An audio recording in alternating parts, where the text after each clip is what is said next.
Assalamualaikum warahmatullahi wabarakatuh. Dua tanda keimanan seorang muslim dari Imam Hasan Al-Basri.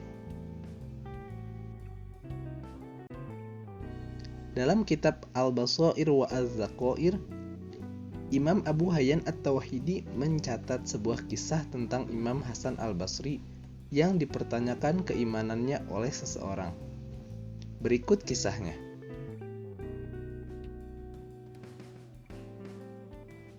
Yang artinya, seseorang bertanya kepada Imam Hasan Al-Basri, "Apakah kau seorang yang beriman?" Imam Hasan Al-Basri menjawab, "Jika yang kau maksud dengan beriman adalah firman Allah Azza wa Jalla dalam Quran Surah Al-Baqarah ayat 136, yang artinya, kami beriman kepada Allah dan apa yang diturunkan kepada kami, maka jawabannya adalah iya. Karena dengan apa yang diturunkannya itulah kita menikah, mewariskan, dan melindungi tumpahnya darah. Namun, jika yang kau maksud dengan beriman adalah firman Allah Subhanahu wa taala dalam Quran surat Al-Anfal ayat 2, yang artinya sesungguhnya orang-orang beriman adalah mereka yang bila disebut nama Allah gemetarlah hati mereka, maka kita perlu memohon kepada Allah Subhanahu wa taala agar kita bisa termasuk dalam golongan itu." Sepertinya Imam Hasan Al-Basri sedang mengajari kita perihal keimanan. Ada dua pola keimanan yang dijelaskan olehnya. Pertama, iman kepada Allah dan apa yang diturunkan olehnya. Dan kedua, iman yang terasakan dan teralami langsung oleh jiwa dan raga manusia. Pola yang pertama berhubungan dengan claim of truth, yang artinya pernyataan kebenaran, bahwa Allah Subhanahu wa taala adalah Tuhan yang Maha Esa dan apa yang diturunkannya adalah kebenaran. Konsekuensi dari pengakuan tersebut adalah keyakinan tentang kebenaran Islam, sehingga ibadah yang kita lakukan, aturan pernikahan yang kita jalankan, dan tata cara waris yang kita praktikkan menggunakan hukum yang diturunkan Allah Subhanahu wa taala. Dalam tingkatan ini, Imam Hasan Al-Basri mengatakan, "Ya, benar bahwa ia adalah orang yang beriman." Namun, ketika masuk pada pola keimanan yang kedua, Imam Hasan Al-Basri tidak mengatakan iya atau tidak.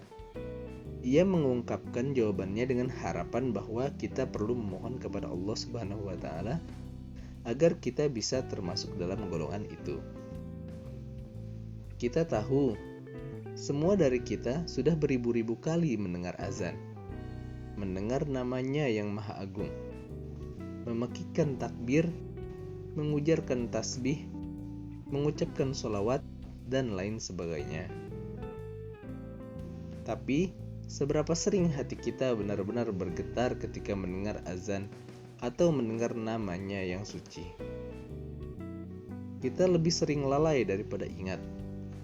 Bahkan, ketika kita ingat pun, hati kita masih tetap tak bergetar mendengar namanya.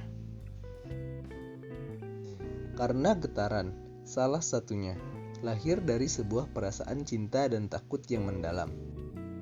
Dan kebanyakan dari kita belum sampai pada tahap itu.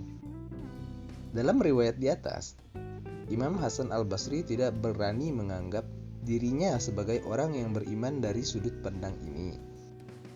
Dalam arti kata Quran Surah Al-Anfal ayat 2. Sebab hati manusia selalu terombang-ambing ke sana dan kemari.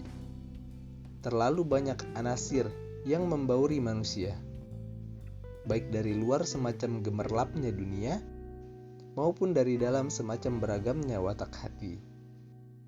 Semisal ketika amarah datang, ketulusan tertekan, ketika benci tiba, keadilan terpengaruhi. Ketika godaan harta di depan mata, ketamakan tersemaikan. Ketika pesona jabatan digenggam tangan, kesombongan terbangunkan. Dan seterusnya. Ketidakberanian Imam Hasan al-Basri menunjukkan kesederhanaan hatinya. Ia justru mengakui kekurangannya. Dan ia enggan berpura-pura untuk melindungi harga dirinya sebagai ulama besar. Di waktu yang sama, ia mengatur kesombongan agar tidak menguasainya. Karena ia tahu betul, meski ia telah berusaha sepenuh nafas menjaga kemurnian hatinya, kelalaian pernah menyinggahi hatinya. Lagi pula, getaran hati tidak bisa dipalsukan, dipura-purakan, atau dipaksakan. Artinya, ia tidak marah dengan pertanyaan aneh semacam ini.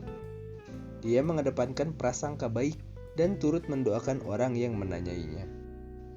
Berharap orang tersebut memiliki kesempatan yang sama untuk merasakan keimanan yang bergetar. Di samping itu, orang yang tidak mendalami ilmu agama dan merasakannya dengan sepenuh jiwa, hampir tidak mungkin menyampaikan jawaban seperti Imam Hasan al-Basri. Oleh karena itu, kita harus selalu berdoa dan berusaha untuk meningkatkan keimanan kita, agar iman kita tidak hanya berhenti pada tahap percaya, melainkan tumbuh berkembang sampai kedalamannya membuat hati kita bergetar ketika nama Allah diperdengarkan.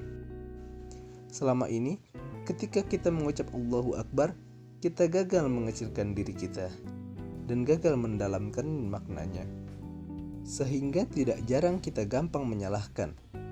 Dan ketika kita menuturkan subhanallah, kita gagal memahami seberapa kotor hasrat buruk manusia, sehingga kita tidak jarang menganggap diri paling mulia dari lainnya.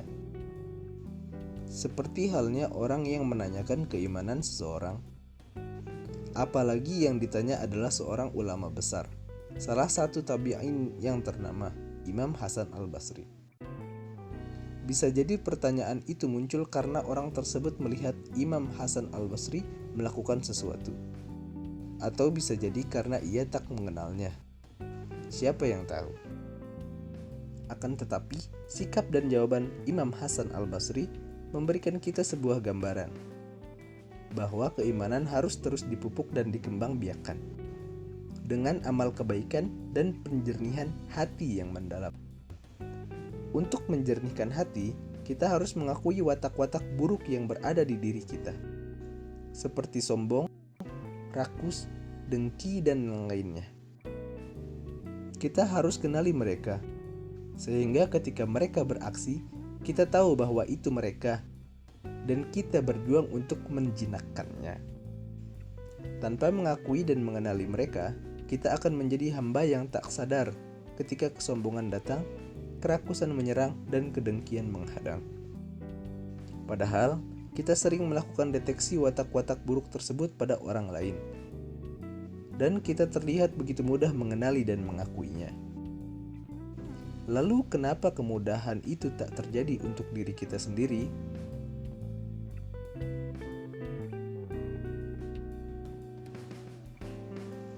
Wallahu a'lam bishawab.